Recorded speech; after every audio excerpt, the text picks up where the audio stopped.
Uma das passagens bíblicas que eu sempre usei para nortear a minha vida é 2 Crônicas, capítulo 29. Pela grandeza de um rapaz de 25 anos de idade e da capacidade que ele teve para reestruturar não apenas a sua vida, mas a grandeza que ele teve para conquistar o respeito de sua nação, o respeito de sua família, o respeito das nações vizinhas e até mesmo os seus inimigos olhavam para ele e o admiravam pela capacidade que ele conseguiu obter de um recomeço. Recomeçar, às vezes, não é muito fácil, porque às vezes vamos precisar de um bom período para investirmos identificando e corrigindo postura. É muito mais fácil construir do que reformar, do que reconstruir. O trabalho, às vezes, é maior, o desgaste é grande. Mas hoje eu quero ver com você, mais uma vez, o caminho que este rapaz usou, a maneira cuja qual ele se responsabilizou por coisas, por situações, cujas quais ele não havia feito nada para viver, mas ele se sentiu responsável, porque ele não tinha outra forma de lidar com aquela situação. Ou ele entraria num ambiente de culpabilidade, procurando boas desculpas para justificar aquilo que ele vivia, ou ele então recomeçava, ou ele enfrentava aquilo que estava diante dele, e obviamente ele poderia lidar com o fracasso, é verdade. Ele não tinha nenhuma garantia de vitória antes de começar, mas ele seguia um caminho que me parece bem seguro. O capítulo 28 de 2 Crônicas conta a história do rei Acais. Certamente um dos grandes reis de Israel. Acais faz um caminho bem ruim, é verdade, mas a nível de expansão, de tecnologia, seu reinado foi grande, até que ele sucumbiu à idolatria. Acais faz basicamente o caminho oposto ao que fez Naamã. Naamã sai da Síria e vai até Samaria ter um encontro com o profeta Eliseu. Sai de lá curado de sua lepra.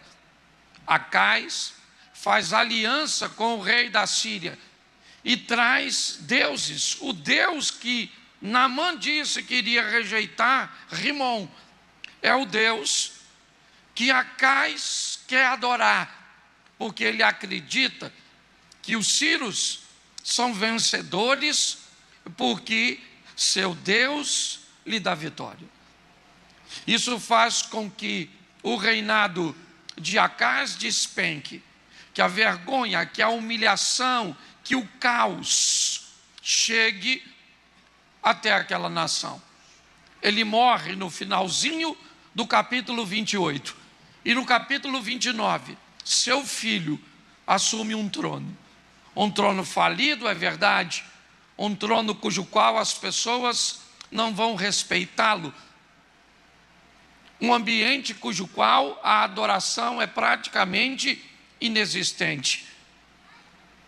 Mas a maneira que Ezequias lida com essa situação.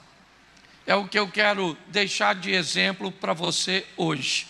Você que precisa recomeçar em alguma área, você que não está satisfeito com os resultados daquilo que você está vivendo, independente da área da sua vida, mas não dá para entregar o jogo, não dá para esmorecer. Você precisa dar um jeito de resolver essa situação. E aí nós vamos usar o exemplo claro estabelecido por este homem. Coloca para mim, por favor, 2 Crônicas 29, só o verso 8 e 9 por enquanto. 2 Crônicas 29, verso 8 e 9. Por isso veio a grande ira do Senhor sobre Judá e Jerusalém, e os entregou à perturbação, à assolação e o escárnio, como vós o estás vendo com os vossos olhos. Porque eis que os nossos pais caíram à espada, e nossos filhos e nossas filhas e nossas mulheres, por isso estiveram em cativeiro. Feche os seus olhos. Senhor nosso Deus e Pai, em nome de Jesus, eis aqui a Tua palavra. Continua falando conosco e usa-me como um canal de bênção nesta hora, em nome de Jesus. Você pode dizer amém? Amém. Como pastor, eu tenho vivido um período de boa reflexão. E nas minhas reflexões eu comecei a perguntar a Deus o que eu, como pastor de uma igreja, gostaria de fato que essa igreja vivesse, que essa igreja experimentasse.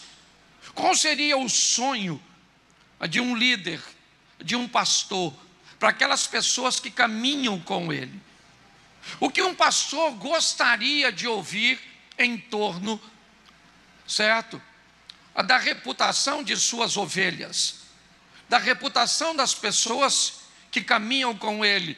E mais, qual é o nível de responsabilidade e poder transformador que um pastor tem sobre as pessoas? Ele vai precisar entender isso com muita seriedade e de uma forma muito sóbria, porque senão, primeiro, ele pode transferir o mau comportamento das pessoas para a sua falta de habilidade ou para um erro cometido. É mais ou menos como um pai olhando o resultado do filho e muitas vezes se sentindo culpado pelas notas ruins que ele tira na escola, pelo comportamento inadequado que ele estabeleceu, pelas escolhas de suas companhias. Se um pai, se uma mãe não souber o que fez e não entender até onde vai a sua responsabilidade, o seu poder de influência, inevitavelmente essa será uma mãe frustrada, um pai frustrado, certo?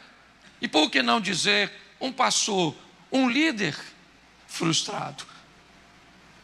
Nós esperamos resultados positivos, nós esperamos crescimento, nós precisamos ou esperamos que cada dia os maridos saiam melhores para suas esposas de cada reunião eclesiástica, de que cada esposa saia melhor, de que cada empresário saia melhor, de que cada colaborador saia melhor, cada filho saia do culto, certo? Melhor, vivendo um estilo de vida cujo qual seus pais consigam ter paz, satisfação, se sintam orgulhosos, certo? De poder dizer, meu filho está fazendo isso. Todos nós temos a expectativa disso. Mas até onde vai a nossa responsabilidade? E que controle precisamos ter sobre o nosso desejo sobre isso? E sermos maduros o suficiente para entendermos que pessoas serão capazes de fazer suas próprias escolhas. O que nós precisamos é direcionar segundo a palavra do Senhor.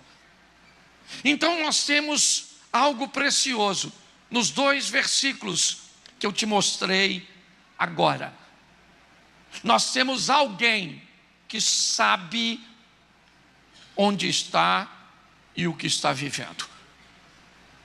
Nós vamos ver a clareza cuja qual Ezequias enxerga o seu presente. Não interessa o passado. O futuro também ainda não é uma realidade. O que ele tem é o seu presente, o hoje, o agora, o aqui. O que ele tem são os recursos que podem ser poucos, podem ser insignificantes. O que ele tem é o apoio. Que apoio? Talvez não o que gostaria, mas o que tem que contar. A realidade dele. Ele consegue enxergar com muita clareza. E mais do que enxergar sua realidade, ele precisa mostrar sua realidade para a comunidade cuja qual ele está liderando. Então coloca o verso 8 e 9 de novo, só para nós entendermos. Preste atenção no que ele está fazendo. Esse indivíduo nos 2 versículos faz uma leitura do hoje. Pastor, o que você quer? Eu quero que você olhe para o seu casamento hoje. E olhe para o seu casamento numa visão realista. Eu quero que você olhe para a sua situação financeira, certo? Segundo ela está hoje. Não é o que você viveu ontem, não é o que você espera viver amanhã. É você olhar para a sua vida com Deus hoje. Não é o que você fez em tal lugar, como operou, como você dirigiu, como as coisas aconteceram. Isso é passado. Se nós queremos viver uma vida extraordinária, nós precisamos ter uma visão clara do agora. Ele é claro nos 2 versículos. Note que ele está dizendo: por isso veio a grande ira do Senhor sobre Judá e sobre Jerusalém. O reino do sul, certo? Composto de 2 nações. Samaria está ao norte, é o povo de Deus. Até Samaria vai vencer uma guerra contra Judá e Jerusalém nesta ocasião. Mas Ezequias tem uma visão clara. A visão dele é, certo, nós estamos debaixo de uma grande ira do Senhor. E por causa disso, ele os entregou à perturbação, à assolação, ao escárnio, como vocês estão vendo com os seus próprios olhos. Olha o que ele está dizendo: abra os olhos e olhe para aquilo que nós estamos vivendo. Olhe, avalie a situação de vocês, avalie a casa de vocês, a família de vocês, as finanças de vocês. É isso que ele está dizendo. Eu não estou passando uma visão minha, é o que Ezequias está dizendo. Eu estou mostrando para vocês uma realidade que pode ser dura, mas é nossa. Que pode ser difícil, mas é nossa. É isso que ele está tentando mostrar. No momento de dor, de crise, muitas pessoas optam por não enxergar a verdade, por procurar alguma forma de maquiar a realidade, porque ela é dura. Você está enfrentando uma dificuldade para se manter no trabalho, no emprego. As coisas estão diminuindo. Mas você não tem coragem de chegar em casa e de dizer qual é a realidade para sua esposa. Chamar seus filhos e dizer a realidade: nós não estamos vivendo um momento bom. olhar para o seu casamento, olhar para a sua vida e ter a coragem de ter uma visão clara, nítida, mas real. Pode ser desafiadora, pode ser difícil, às vezes, chegar na igreja e chamar um líder e dizer: cara, nós estamos à beira de um divórcio, nós temos 30 e poucos anos de casado, mas não estamos vivendo um tempo bom, sabe? É olhar para seu filho que às vezes está com um comportamento que pode envolver drogas, sexo, rebeldia, mas às vezes você não sabe como resolver, e por não saber como resolver, o que você faz? Vista grossa, finge que não está acontecendo nada, porque você não quer encarar uma realidade, por ela ser dura.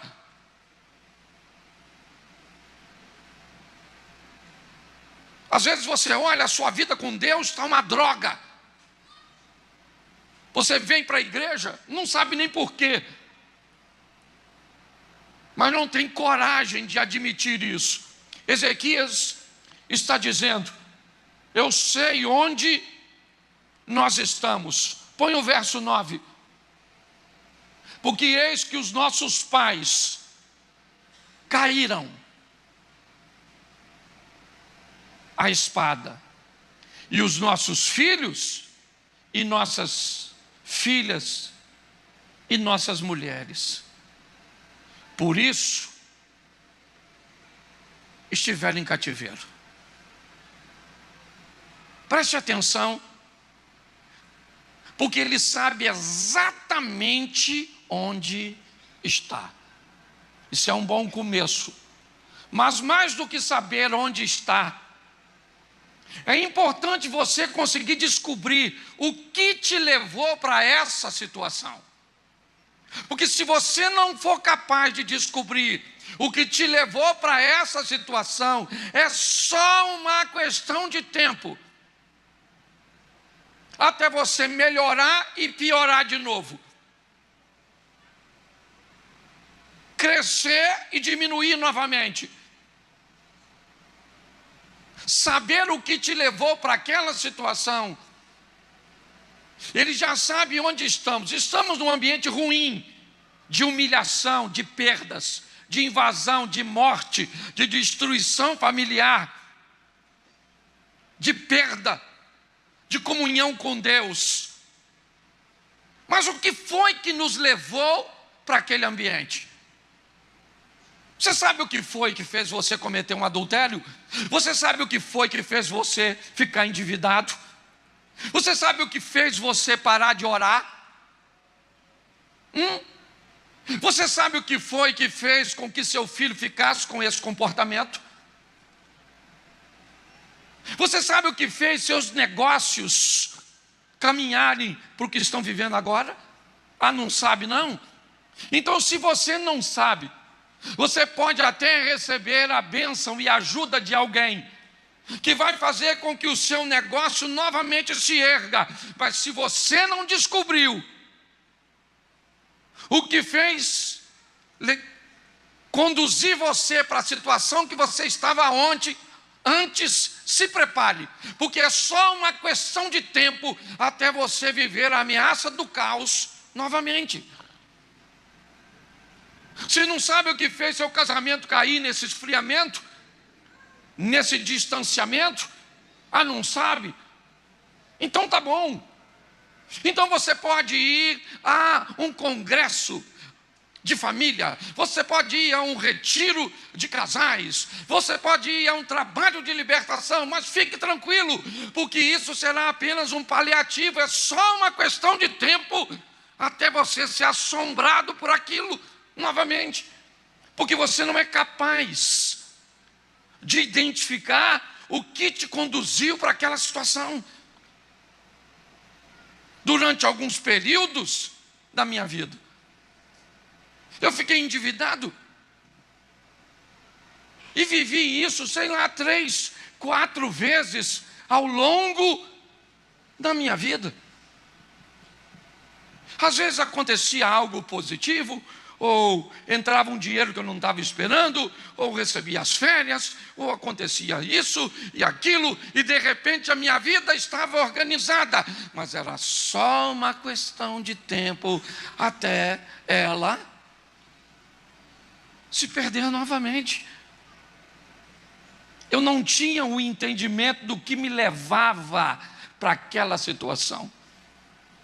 Então era só uma questão de tempo até eu caminhar de novo para aquele ambiente. Então Ezequias sabe onde está, mas o capítulo 29, o verso 6 e o verso 7, ele vai falar algo, porque os nossos pais transgrediram e fizeram o que era mal aos olhos do Senhor nosso Deus e o deixaram. Desviaram seus rostos do tabernáculo do Senhor e lhe deram as costas. Verso 7. Também fecharam as portas do alpendre e apagaram as lâmpadas, e não queimaram incenso, nem ofereceram holocaustos do santuário ao Senhor, Deus de Israel. Ele está dizendo: eu sei porque nós estamos aqui. Eu já sei. Lembra, eu li primeiro o verso 8 e 9, onde ele diz onde estamos, sendo assombrado por invasões, por humilhações, por desterro, por ataques, por mortes, por destruição. Eu sei onde eu estou. Então tá bom. Agora, o que foi que me trouxe para cá? Bom, o que me trouxe para cá foi negligenciar meu relacionamento com Deus. Nossos pais viraram as costas ao Senhor, não queimaram incenso, apagaram as lâmpadas, certo? Note que ele sabe exatamente o que o conduziu para lá. Ele tem uma visão nítida, pode não ser boa, é verdade, pode não ser agradável, mas ele foi obrigado a olhar com clareza, porque Neemias quer sair, ou Ezequias, perdão, quer sair de um lugar para cujo qual ele não volta mais, e a única forma de você não repetir aquilo que já aconteceu, é tendo uma lembrança nítida do que pode acontecer se você negligenciar. Então o que nos trouxe aqui, ele já sabe. Agora, eu poderia fazer uma pergunta a vocês. Você acha que ele quer sair dessa situação? Sim ou não? Me ajuda aí, ele quer sair, sim ou não? Exatamente, ele quer sair. Porque ninguém quer ficar num ambiente ruim. Se alguém está num ambiente ruim, inevitavelmente essa pessoa quer sair. Mas querer sair não é quase nada.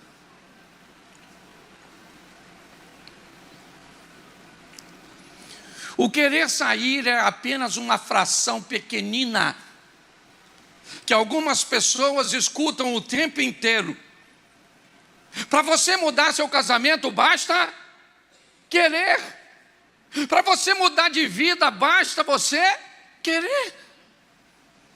Você não muda porque não quer. Por que você não para de beber? Porque não quer. Por que você não para de fumar? Porque não quer. Não tem muita lógica nisso.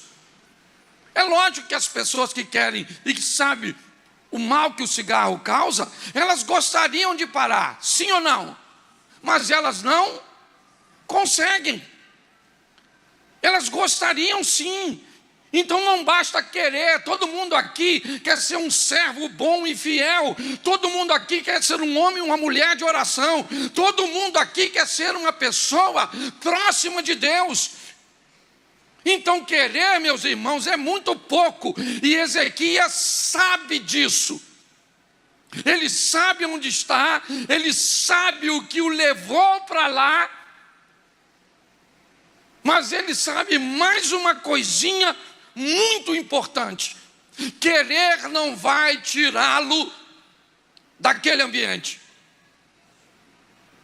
Ezequias sabe que ele precisa fazer alguma coisa para sair de lá. Se ele não fizer, não adianta, não vai. Entendeu? Você quer emagrecer, quer ou não quer? Querer você quer. Agora, o que você vai fazer para emagrecer? Aí é outra história. Certo? O que você vai executar. E é aí que as coisas começam a mudar. E aí entra o verso 10. 29:10, por favor. Agora me tem vindo ao coração. Bom, se veio ao coração, já era. Se chegou no coração, ocupou o espaço certo. Porque quando algo vai para o coração, a probabilidade dele se materializar, ela é quase 100%. Coisas que vão para o coração conseguem vencer quaisquer barreiras. Quando algo vai para o coração, já era. O jovem pródigo, ele era alguém que tinha tudo na casa do pai, até que o coração dele diz para ele: vai embora. E quando o coração diz para ele: vai embora, ele foi embora. Davi era um homem de Deus, até o coração dele se dizer a ele: se deita com Batseba. E o homem, segundo o coração de Deus, se deitou.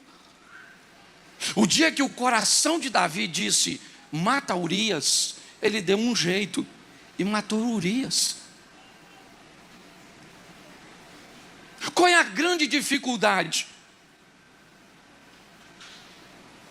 É assumir o que fazer no coração. Às vezes nós temos muita facilidade de falar ao seu ouvido. Termina um culto e você diz: nossa, gostei dessa palavra, uma palavra boa, certo? Me deu uma direção. Mas aí você descobre depois que ela não causou quase impacto nenhum, porque ela conversou apenas com o seu ouvido, mas não foi capaz de falar com o seu coração. Eu aprendi que coisas ruins falam mais ao coração do que coisas boas.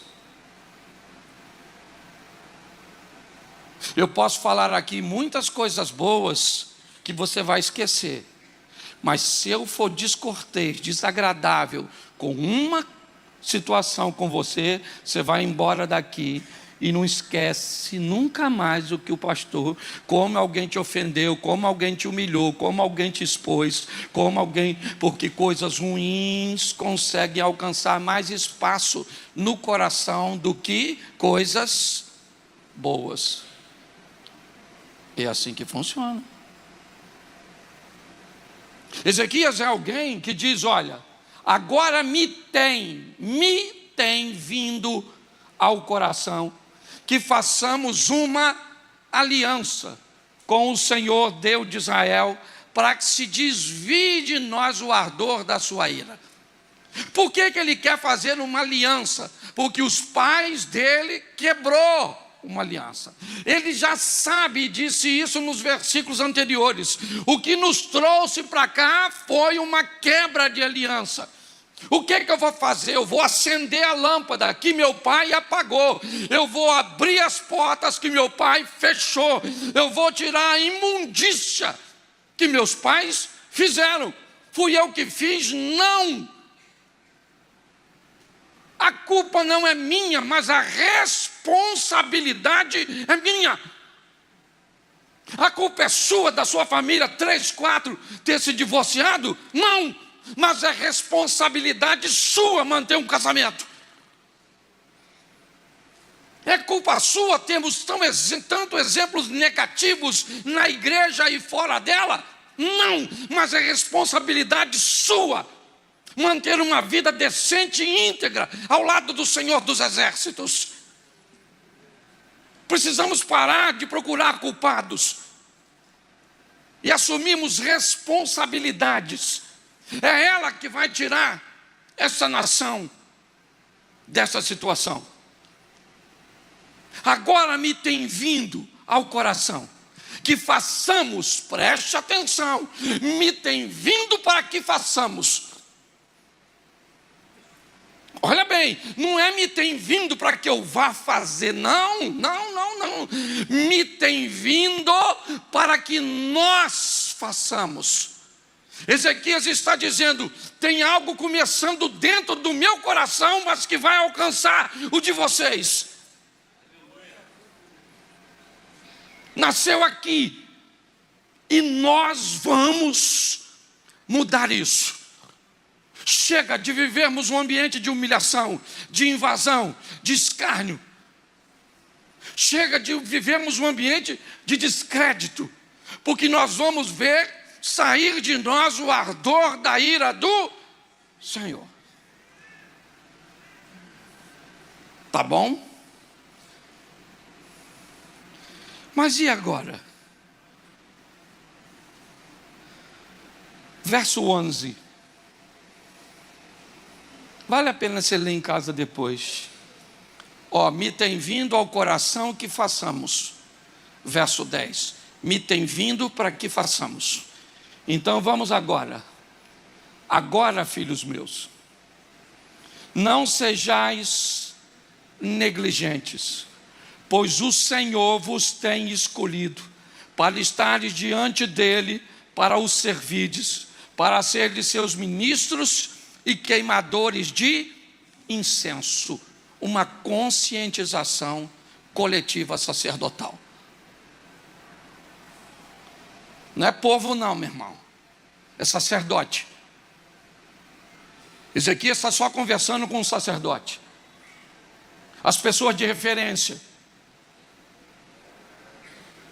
são as pessoas que são influencers, são influentes, são os pais, os líderes, as pessoas que podem colocar sobre o outro um pensamento, uma reflexão. Eu não sei quem é essa pessoa na sua casa. Pode ser a esposa, a cabeça. Pode ser o marido, o cabeça. Pode ser o vovô, o cabeça.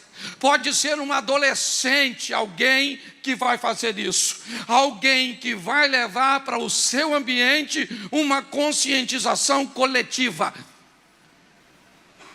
Este povo está perdido mediante a essa situação. Então Ezequias chama os sacerdotes e os levitas e diz: filhos, não sejais negligentes. O Senhor vos chamou. Olha o que ele está resgatando, a identidade dessas pessoas. Ele está tentando mostrar a elas quem elas são de verdade. Não o que a situação as submeteu. Não o que o problema causou, não. Nós vivemos juntos, mas não nos amamos. Nós não temos mais como resolver isso. Não tem nada disso, não. Ele está chamando. Ele diz: o Senhor vos tem escolhido. Foi o Senhor que escolheu vocês para estar diante dele, para os servirdes, para ser de seus ministros e queimadores de incenso. Vamos embora, sacerdote, vamos embora, levitas. Vamos fazer isso. Verso de número 15. Vamos embora. Aqui é muita informação. E ajuntaram seus irmãos e santificaram-se e vieram conforme o mandato do rei pelas palavras do Senhor para purificarem a casa do isso. Vamos tirar do santuário a imundícia. Vamos tirar do santuário tudo aquilo que não deveria ter lá. Na época, o santuário, a casa do Senhor. Hoje, eu e você. Não se tira hoje do santuário, tira de dentro de nós coisas que não agradam a Deus, coisas que Deus reprova. Olha o que ele está dizendo. Ele está chamando os sacerdotes e os levitas a uma purificação e uma santificação. Vamos tirar, vamos remover essas coisas. Vamos embora, gente. E eles começam este processo de remoção. Hábitos, ambientes, companhias, vocabulários. Eu não sei o que nós temos que tirar. A minha proposta aqui é dizer que nós precisamos nos purificar e nos santificar. Porque é isso que faz a diferença. É olhar e ver. Eu fui chamado para quê? Para ser uma pessoa influente. Aqui está assim de gente influente. Assim, ó. Está assim de gente que exerce influência sobre grupos, relacionamento de amizade, reuniões, frequência em casa, certo? Pedido de conselho, ok? E é assim que funciona. E nós não temos problema nenhum com isso. Mas a proposta é fazer com que essas pessoas promovam a purificação e a santificação das pessoas. É isso que ele está promovendo. E o verso 28 do capítulo 29, coloca aí, por favor. E toda a congregação, agora sim, agora toda a congregação se prostrou. Quando entoavam o canto e as trombetas eram tocadas. Tudo isso até o holocausto acabar. A adoração está restaurada. Sim, começou por um grupo, é verdade. Um grupo de influentes, cujo qual Ezequias fez e mostrou e clareou a mente dessas pessoas. E agora toda a congregação está olhando para aqueles sacerdotes e levitas. O que tem agora? O que tem agora é uma adoração no templo. O que tem agora é uma seriedade de quem assumiu o compromisso com Deus. Então agora toda a congregação se prostrou quando tinha adoração. Todo mundo quer levar Deus a sério. Essa é a grande verdade. O que nós estamos precisando é de pessoas, é de lideranças, de pessoas influentes, que levem Deus a sério. A comunidade está aí. O povo quer servir a Deus, Ezequias sabia disso. Então agora toda a congregação está adorando ao Senhor. Está em adoração. É verdade que, se você analisar direitinho, parece que ainda não aconteceu muita coisa. Israel continua sob o domínio da Síria. As nações vizinhas sabem que Judá é uma nação fraca, pequena, desprezada, que todo mundo invade. Ninguém lá fora está sabendo do que está acontecendo lá dentro. Quem sabe é Ezequias. Quem sabe são os sacerdotes e levitas. Quem sabe é o povo. O povo sabe que agora tem adoração, que está todo mundo de branquinho, que há uma fumacinha saindo, certo? Do ambiente de adoração. Mas lá fora, ninguém sabe disso ainda. Note que a verdadeira transformação, ela não acontece de fato para que os outros vejam, a não ser ao seu tempo. A transformação de fato e verdadeira acontece para que Deus seja glorificado na nossa vida. Na nossa vida, não é pelas pessoas, simplesmente. Deus não tem problema nenhum de identidade. O que Ele quer é que quando alguém olhe para um de seus servos, o nome dele seja glorificado pelo estilo de vida cujo qual nós resolvemos viver. É isso. E isso precisa ser resgatado. Essa é a grande verdade.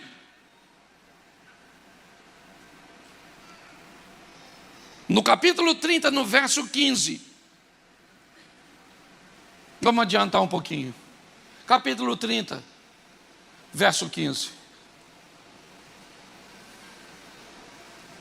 Bota o 30, 15. Então sacrificaram a Páscoa no dia 14º do segundo mês. E os sacerdotes e levitas envergonharam e se santificaram e trouxeram o holocausto à casa do verso 21. Coloca o 21, por favor. Isso. E os filhos de Israel, que se achavam em Jerusalém, celebraram a festa dos pães ázimos 7 dias, com grande alegria, e os levitas e os sacerdotes louvaram o Senhor, dia em dia, com estrondoso instrumentos ao Senhor. Observe bem esse texto. Duas coisas estão acontecendo aqui. A festa da Páscoa.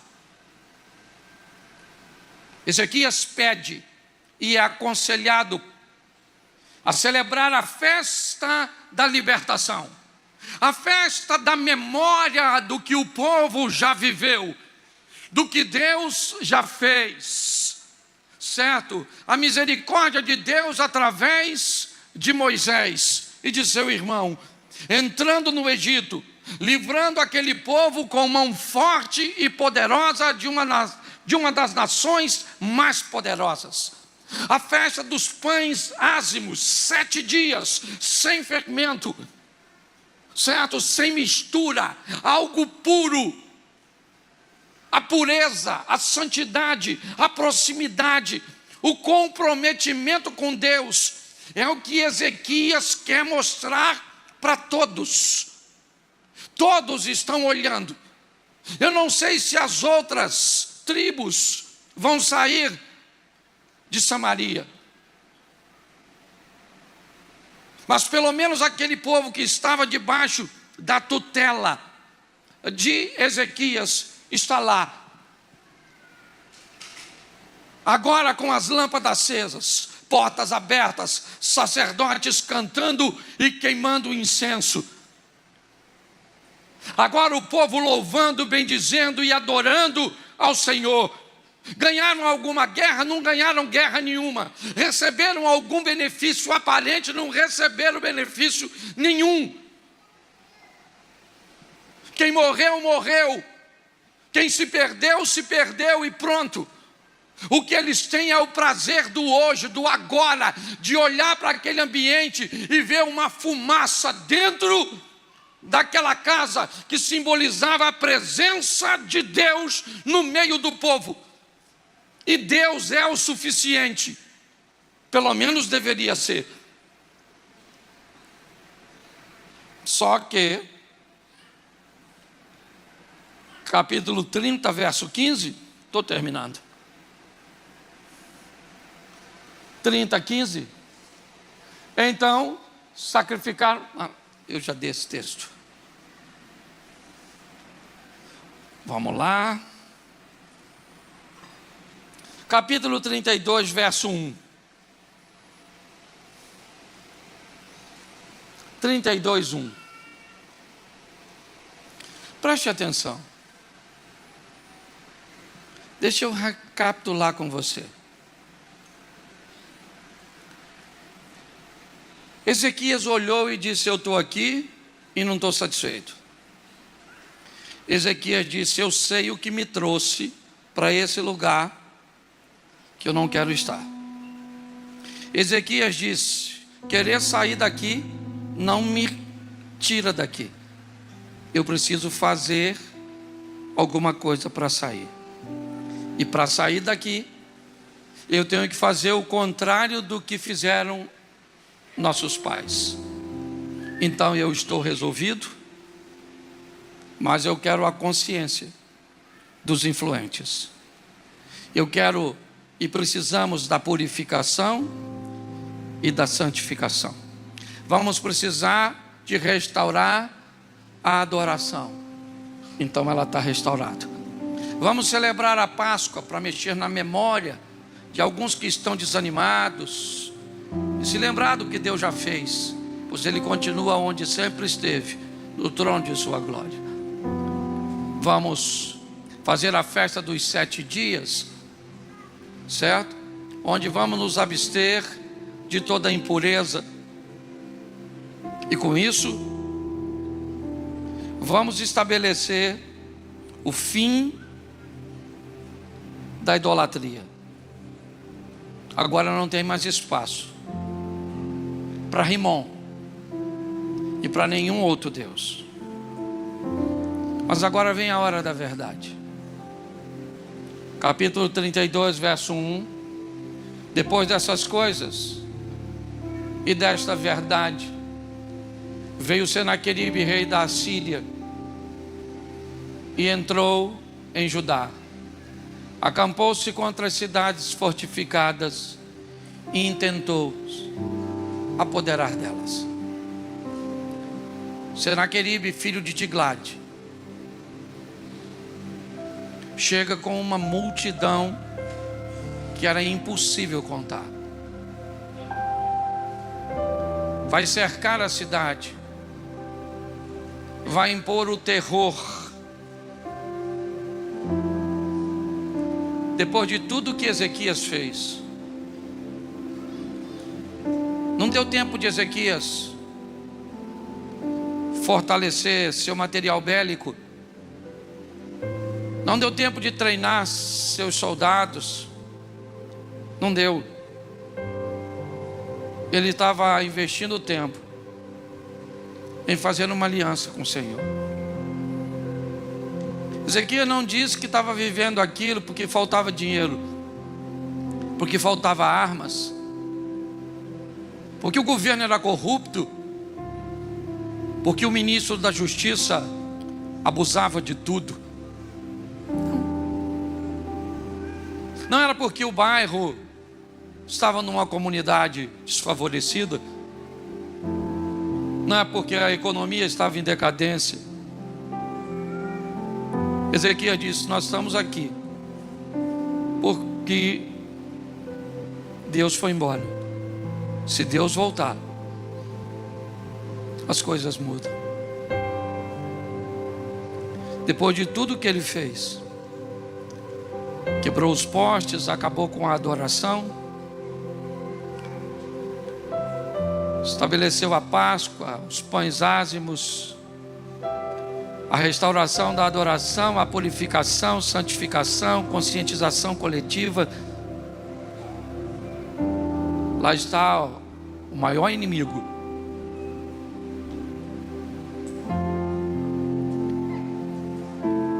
O pai daquele homem foi quem venceu o pai de Ezequias. E depois dessas coisas, veio Senaqueribe e acampa-se contra as cidades fortificadas, tentando se apoderar delas. Capítulo 32, verso 22. Capítulo 32, verso 22. Assim livrou o Senhor a Ezequias e aos moradores de Jerusalém, da mão de Senaqueribe, rei da Assíria, e da mão de todos os lados, e da mão de todos, da mão de todos, e de todos os lados os guiou. Ezequias agora começa a receber visita de líderes das nações vizinhas, outrora inimigos, pessoas que estabeleciam coalizão para lutar contra ele. Esses homens agora não trazem armas, eles trazem ouro, prata, incenso, tecidos. Nenhum deles agora vem contra Ezequias querendo guerra, todos eles querem acordo de paz. Nenhum deles quer se meter com Ezequias.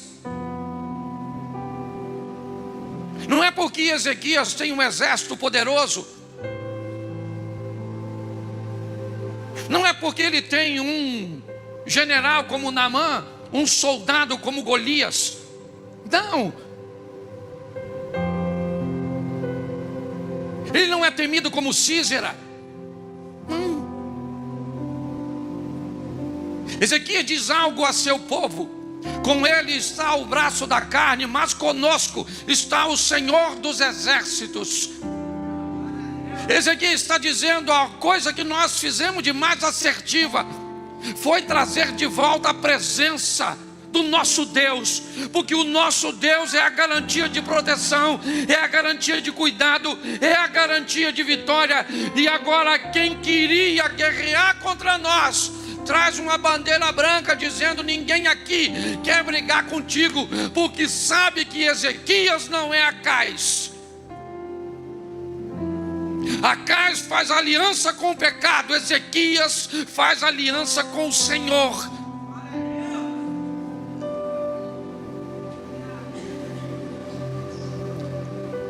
Dava até para acabar aqui, não dava?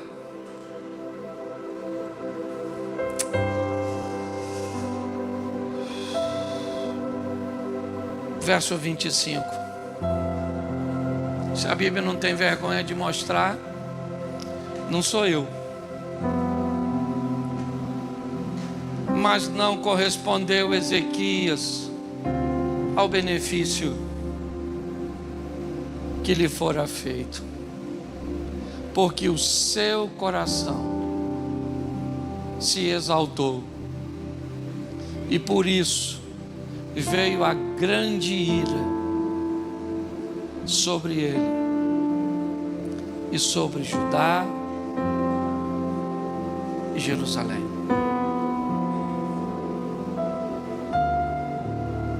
Pastor, por que usar esse texto? Por que não deixar terminar?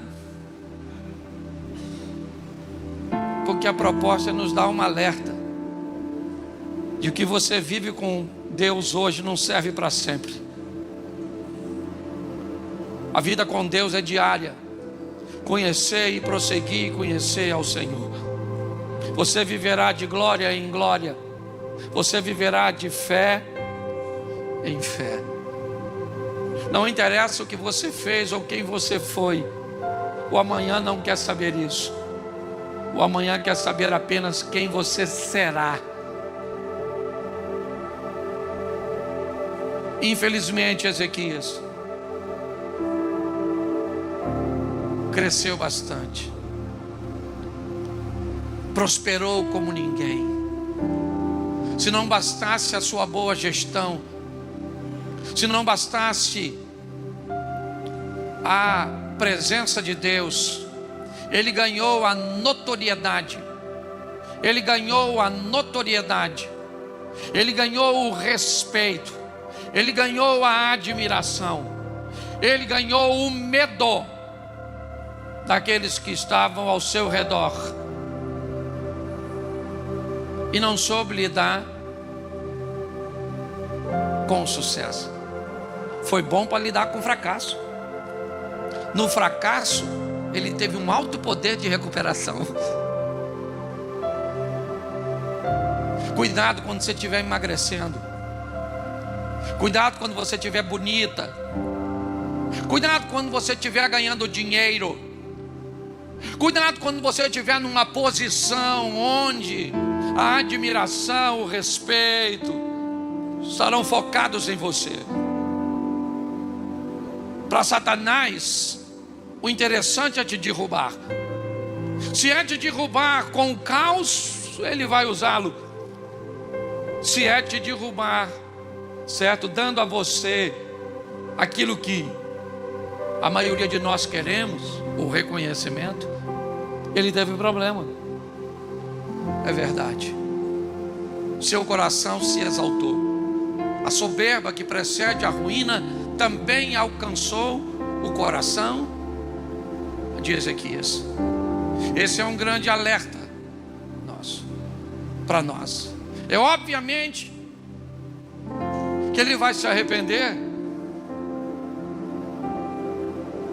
A história dele termina até legalzinho, não tão bem quanto deveria, não tão bem quanto um cara como Moisés, não tão bem quanto um cara como Abraão, não tão bem quanto um cara como Isaac. Não foi tão gloriosa, mas ele se arrepende, mas cria um filho terrível.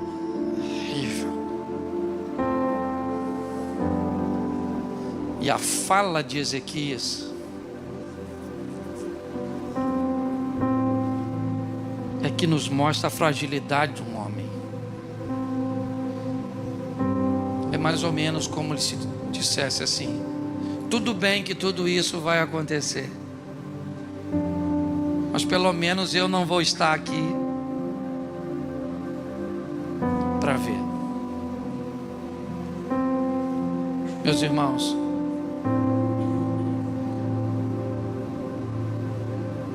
a luta tem se intensificado. Jesus está voltando,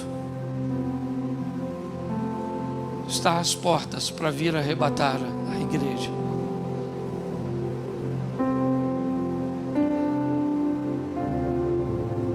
Arrume sua mochilinha, prepare-se. Quando será que ele vem, pastor? Como é que vai ser? Tenha pouca preocupação quanto a isso. Concentre-se em viver uma vida de santidade, porque a hora que ele voltar e a trombeta tocar, os mortos ressuscitarão primeiro, mas nós vamos ouvir o chamado, o alarido do nosso Senhor que está voltando para nos buscar. Olhe com clareza para o seu hoje. Tome decisões que leve você